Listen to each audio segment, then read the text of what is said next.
All right, so yesterday I had told you guys in preparation for the Harkness that you needed to create 2 open-ended questions that dealt with the reading. And then you needed 2 index cards. 1 index card, you were going to write both of those questions, and that was for you to keep. The second index card, you were going to write the 2 questions again, and I collect that one. That way you have a copy of your questions, and I have a copy of the questions. Make sense? The point of a Harkness is for there to be student-led conversation. So when I tell you when we set up, we're going to put the desks into a circle. Okay? What you will have with you is your index card, the document that we are talking about, so everybody will need the Hammurabi and Moses document. Please wait until I finish giving you directions. Okay? And that is the basis of our discussion. So, let's go into a little bit more information as to what's involved.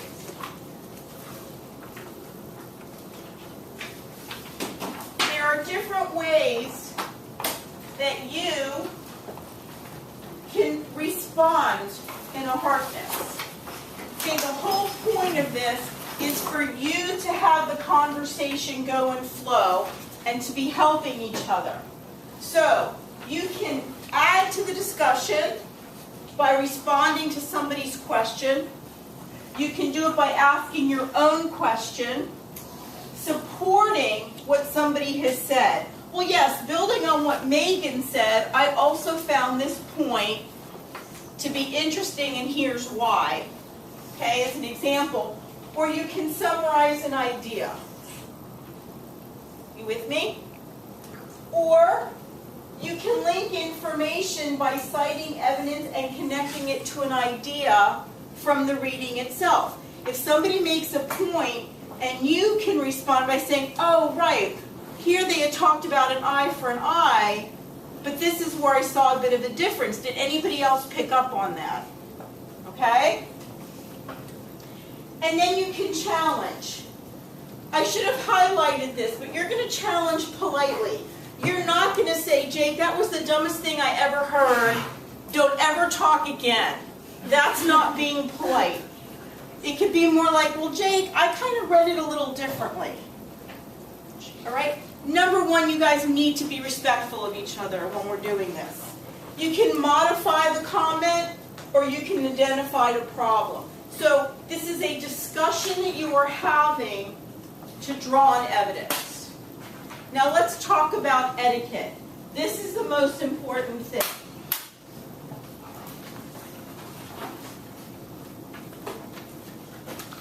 You are going to respect everybody that is a part of this discussion. Okay?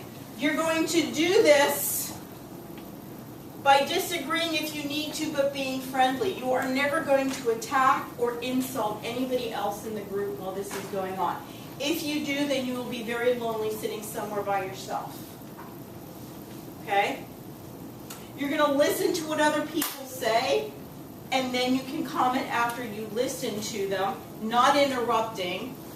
Please do not cut people off, and don't raise your hand to speak next. When you're having a conversation with somebody, normally you don't have them talk and then go, okay, yes, you may respond to what I said now. This is supposed to be a conversation. All right? 3 before me. We have some people who have a tendency to love to hear themselves talk and feel they know everything about every subject, so they're going to want to respond all the time. Then there are others who aren't going to want to talk at all because they're not comfortable talking in a group. If you are the talker, 3 before me. Please try and let 3 other people say something before you jump in again. Unless, of course, somebody has directly responded to you or asked you a question. The other thing, talkers, that you can do is if you see somebody who really hasn't become involved in the conversation, then try and help bring them into the conversation. Okay? Well, John, what do you think about this? to try and get him involved in the situation. Side conversations should not be happening when other people are talking, including me when I'm up here. Got me? Awesome. Okay? Try not to shut down in the middle of the quality circle. I keep flipping back to old days. To Harkness. Okay? It can be intimidating at first if you're not used to it. But much like Vegas, what happens in Martwinski's room stays in Martwinski's room. So don't be worried that you're saying something stupid, because you're not. We're trying to get into doing this process. Okay? The other thing is, we'll repeat this. Talk to one another, don't look at me. So I'm going to be sitting over here on the sidelines. You guys are so used to presenting your comments to me, looking for support or justification, but that's not the point of the Harkness. You guys are talking to each other. So if you're looking at me when you're responding, I may just say, don't look at me, look at them, or I may just point. And the last thing I want to bring up is the awkward silence. You guys are used to a class discussion, but you're not used to a student-led discussion. So we may have some awkward silences. And I will let an awkward silence go for an awkward amount of time, which may seem like 6 hours, but really is 30 seconds or so. Usually, somebody will jump in and say, okay, so I read about, and get the conversation going again. If that truly doesn't happen, then I will pop in and try and get things going again, and then pop right back out. So the most important question all students have about a Harkness, how do we get graded? Right? It's a group effort. Don't worry about the grading. Okay? Usually it's the same grade for everybody, unless somebody is so amazingly outstanding. The grade may be a little different. Really? Are we sure? Let's see. Yeah. Put your money where your mouth is, son. Or if you have totally withdrawn, well then the grade may be lower. But I look at a Harkness as something more for learning and a class participation than worrying about what my grade's going to be. Any questions on what we're going to do? Okay, on page 4, it talks about the marriage at the bottom. It's like the third paragraph. Well, like second, like, no, third paragraph. It's all like rose field with marriage. And then it continues about, I remember reading how it said that, like when they divorce, that the women take most of the stuff, something like that. Take most of the money. Well, it's like, We'll just give her. it said, I think in the Hammurabi law, it says that if they do get divorced, then the husband would get the money.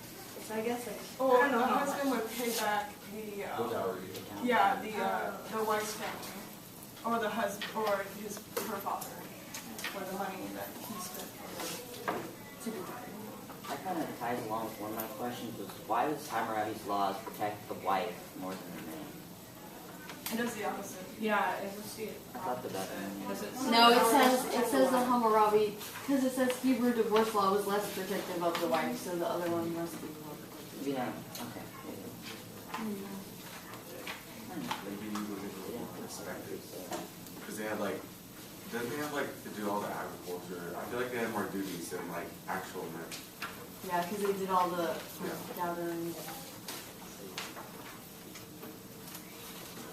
This also ties in a question that I had, which was, you know, even though Moses was inspired, you know, by God, you can read it in the Bible in Exodus, you know, why did Moses still do marriage as a contract despite, you know, following God?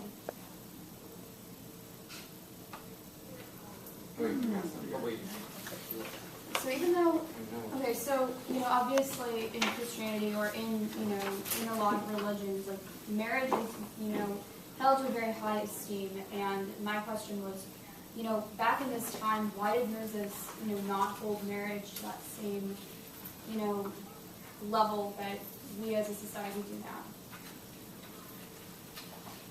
I feel like it was important in their times, like because marriage brings children to like have like a growing population and the next generation to keep up their civilization. But at the same time, it wasn't the most important thing that they were doing at that time. Yeah, so like, you're like saying that like it was more about like one thing in the yeah, so like I think it was more about like sustaining the population.